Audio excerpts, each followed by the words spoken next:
Gloire à Jésus, gloire à Jésus. Gloire à Jésus, gloire à Jésus. Gloire à Jésus, gloire à Jésus. Gloire à Jésus, qui m'a tant aimé, il m'a sauvé, il m'a tant aimé, il m'a sauvé. Oh Jésus, en ce soir, je vais te célébrer. En ce soir, Saint-Esprit, je veux élever ton nom. En ce soir, je vais te magnifier. Toi, le Dieu indéboulonnable. Toi, le Dieu merveilleux. Toi, le Dieu puissant. Béni sois-tu, Seigneur. Nous te célébrons, nous te magnifions ce soir. Nous glorifions ton nom merveilleux. Nous exaltons ton nom, Seigneur. En ce jour, en ce vendredi 17 juillet, nous bénissons ton nom. Nous te rendons toute la gloire. L'honneur est à toi. La puissance et la majesté. Tu es Dieu, tu es Seigneur. Tu es glorieux. Merci Jésus. Merci Seigneur. Bien-aimé dans le Seigneur ce soir, le Seigneur me pousse par son esprit de partager un temps d'exhortation avec nous tous. Et ce soir, mon exhortation se trouve dans le livre des Juges. Juges, le chapitre 6, les versets 1 au verset 6. Juges, chapitre 6, versets 1 à 6. Nous prions pour la parole. Esprit de Dieu règne, règne. En ce lieu, esprit règne, règne. Esprit de Dieu règne. Oh,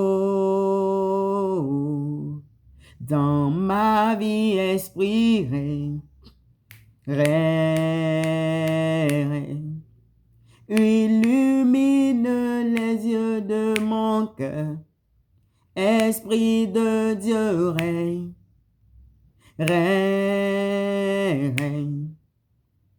Et tout ce qui vit en moi règne. Oh, Saint-Esprit, règne ce soir. Viens régner dans ce temps d'échange. Viens régner dans ce temps de partage. Merci pour ta présence. Juge chapitre 6, nous lisons.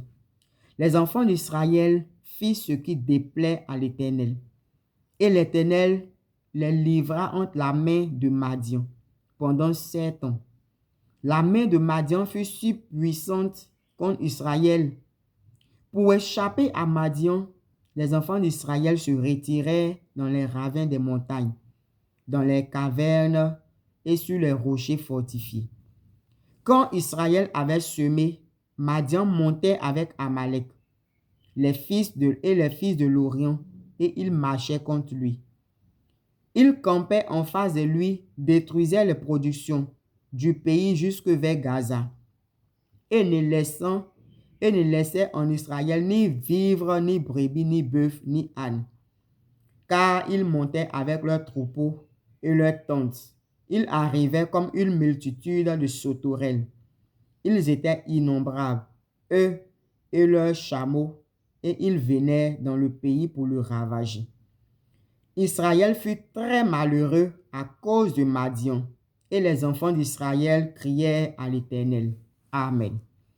Bien-aimés dans le Seigneur, ce soir, cette histoire, elle est vraiment triste. Cette histoire, elle est émouvante. Elle nous interpelle, elle nous révèle beaucoup de choses. La Bible dit qu'Israël a fait ce que Dieu n'aimait pas. La Bible dit qu'Israël a désobéi à la volonté de Dieu. Et comme conséquence, le Seigneur lui-même a livré Israël dans la main de ses ennemis. Qu'est-ce que cela veut nous montrer? Qu'est-ce que cela nous donne de comprendre?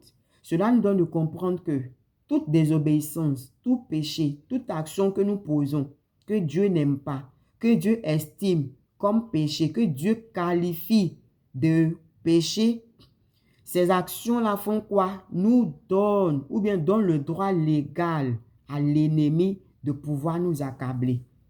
Quand nous faisons ces actions, quand nous posons ces actions, qu'est-ce qui se passe? La main de l'Éternel, la protection de Dieu qui était autour de nous, qui était sur nos vies, qui était sur nos activités, qui était sur nos finances, qui était sur notre santé, nos familles, cette protection de Dieu la quitte et Dieu lui-même, il permet à ce que l'ennemi vienne nous accabler, vienne récupérer ce que nous possédons, vienne nous mettre dans un état de misère.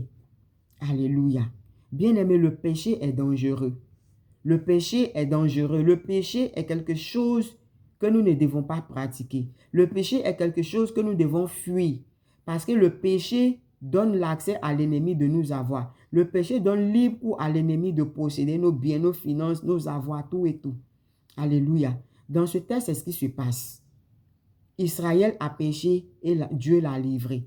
La Bible dit que la main de Madian a été tellement puissante que Israël est obligé d'aller se cacher. Souvent, nos ennemis sont tellement puissants, tellement forts, tellement puissants que cela nous oblige à abandonner la main de Dieu. Cela nous pousse à renoncer à la main de Dieu, à aller nous cacher, à abandonner, souvent même l'œuvre, souvent même l'onction qui était sur nos vies. Nous abandonnons, nous partons nous cacher. Nous refusons par moment de servir Dieu. Pourquoi? Parce que le péché a permis à ce que l'ennemi nous accable. Et la Bible dit que Israël était malheureux. Quand l'ennemi nous oppresse, cela nous rend malheureux. Quand l'ennemi nous tourmente, cela nous rend quoi? Malheureux. Alléluia. Cela nous rend misérables. Cela nous prive de nos grâces. On devient malheureux. On devient triste. Mais quelque chose d'important me retient dans ce texte. Dans ce texte, il est question, excusez-moi, de trois types, de trois catégories d'ennemis. La première catégorie, bien, le premier type, c'est Madian. Alléluia, Madian. Qui est Madian? Ou bien c'est quoi Madian? Madian, ce que le Seigneur me donne de comprendre, c'est une catégorie d'ennemis qui monte en premier. C'est une catégorie d'ennemis qui fatigue beaucoup de chrétiens. Dans le domaine du combat spirituel, si vous lisez même le livre d'Eric John, l'ultime assaut, vous comprenez que Madian, c'est les ennemis de petits degrés, les ennemis de petits rangs, mais qui sont très dangereux, tels que la haine, la peur, le mépris, le rejet, le découragement, la honte, l'inquiétude, le trouble. Voici Madian. Madian, ce n'est pas un ennemi féroce, mais c'est un ennemi subtil, mais rusé, bien organisé. Il peut se manifester sous forme de peur aujourd'hui. Tu es là, tu as peur, tu es troublé. Demain, Madian change de vêtements, de costume. Il se manifeste sous forme de découragement. Demain, Madian peut porter la casquette de haine, la casquette de distraction, la casquette de l'erreur. Et toutes ces facettes pour faire quoi? Pour nous détourner de la volonté parfaite de Dieu. Madian, c'est son rôle de nous distraire. Le rôle de Madian, c'est de te distraire. C'est de te troubler. Quand tu es troublé, tu es déconnecté du Seigneur. Quand tu es troublé, tu es distrait. Quand tu es distrait, mais tu n'es plus connecté. C'est le rôle de Madian. Le premier ennemi qui nous attaque quand le péché vient, c'est Madian. La distraction, le découragement, la peur, la haine, la meurtre. Ça, c'est la casquette de Madian. Et cet ennemi, comme je dis, il est subtil. Et le deuxième type d'ennemi, ce sont les Amalécites. Madian vient ouvrir la porte. Madian sont des éclaireurs. Ils ouvrent la porte. Quand Madian ouvre la porte, l'ennemi qui est second, c'est les Amalécites. Amalek est un ennemi féroce, un ennemi redoutable, un ennemi qui est coriace. Amalek, dans le livre d'Exode 17, vous allez voir qu'il y a Amalek. Josué est parti combattre avec Moïse. Ils ont attaqué Amalek. Amalek est venu les attaquer. Ils ont combattu. C'était un combat rude. Rude. Josué combattait. Mais Moïse était caché quelque part, en train de soutenir Josué. Il y avait Aaron qui soutenait les mains de Josué. Mais Moïse était quelque part, il priait. Amalek, c'est l'ennemi redoutable. Pour vaincre Amalek, on a besoin d'être une équipe. On a besoin d'être solidaire. On a besoin de s'entraider. Parce qu'une seule personne ne peut pas vaincre Amalek. Amalek symbolise, ou bien c'est le symbole des ennemis de nos familles, des autels que nos parents adoraient, les esprits de famille, les esprits des régions, les esprits des territoires, les principautés. Amalek est puissant. On ne combat pas Amalek seul. On combat étant en groupe, on combat étant en synergie. Amalek vient faire quoi? Amalek vient pour nous affaiblir. Alléluia. C'est le rôle des Amalécites. Ils viennent pour nous affaiblir. Ils viennent pour t'empêcher de prier. Ils viennent pour briser tes capacités spirituelles. Amalek vient pour briser ta force que tu avais dans la prière, la force que tu avais dans le jeûne. Amalek vient pour te maintenir là, à ta position, pour t'accabler. C'est le rôle d'Amalek, parce qu'il est puissant. On reste en train de combattre Amalek et on perd toutes nos forces, toutes nos ressources. Alléluia. La troisième catégorie, bien le troisième type, les fils d'Orion. Les fils d'Orion, quand le premier ennemi qui est Madian a fini de travailler, te distrait, Amalek vient t'accabler. Le fils d'Orion vient pour dévorer, vient pour te priver. Ce que tu avais, les fils d'Orion viennent dévorer. Ça peut être la santé parce que tu n'as plus de force pour lutter. Donc ta santé est dévorée. Si tu avais des biens, tout va. Si tu avais tes enfants, commencent à tomber malades. Tu vois que la famille se disloque. Le couple que tu avais bâti, les empires que tu avais bâtis, les relations que tu avais bâties se gâtent, se disloquent. Pourquoi? Parce que tu as été distrait par Madian.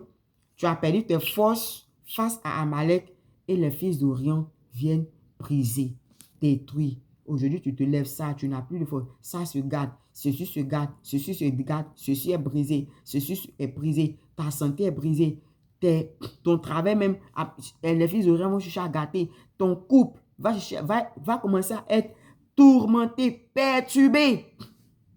Alléluia. Voici les trois types d'ennemis qui fatiguent les enfants de Dieu. Bien-aimés dans le Seigneur, soyons vigilants. Ne laissons pas la porte ouverte au péché. Ne laissons pas la porte ouverte à l'ennemi. Ne permettons pas que le diable rentre. Parce que quand l'ennemi vient, quand le diable rentre, quand le péché, nous commettons le péché vient ouvrir la porte à ces trois types d'ennemis. Le péché vient ouvrir la porte. Le péché, quand quelqu'un commence à pécher, tu vas voir que sa vie spirituelle commence à être diluée. Il commence à être distrait. Il commence à tolérer certaines choses. Il commence à tolérer certaines choses. Il commence à ne plus veiller sur lui. Il commence à être distrait. Et la distraction va entraîner les ennemis les plus féroces à venir l'alourdir. Il va dire non, ça ne sert à plus rien d'aller à l'église. Oh, votre affaire de Dieu, c'est trop. Il faut savoir que tu as alourdi. Il faut savoir que tu n'es plus dans le combat. Et quand tu n'es plus dans le combat, les autres ennemis qui sont les Madianites viennent profiter. Viennent profiter. Ce soir, je suis venu éveiller ton esprit de prière. Je suis venu faire parler à ton âme. Je suis venu parler à ton esprit, de te réveiller dans la prière, d'être vigilant, de rester éveillé. N'ouvre surtout pas la porte à l'ennemi. Que le Seigneur ce soir te bénisse. Que le Seigneur ce soir, sa grâce soit sur ta vie. Dans le nom de Jésus.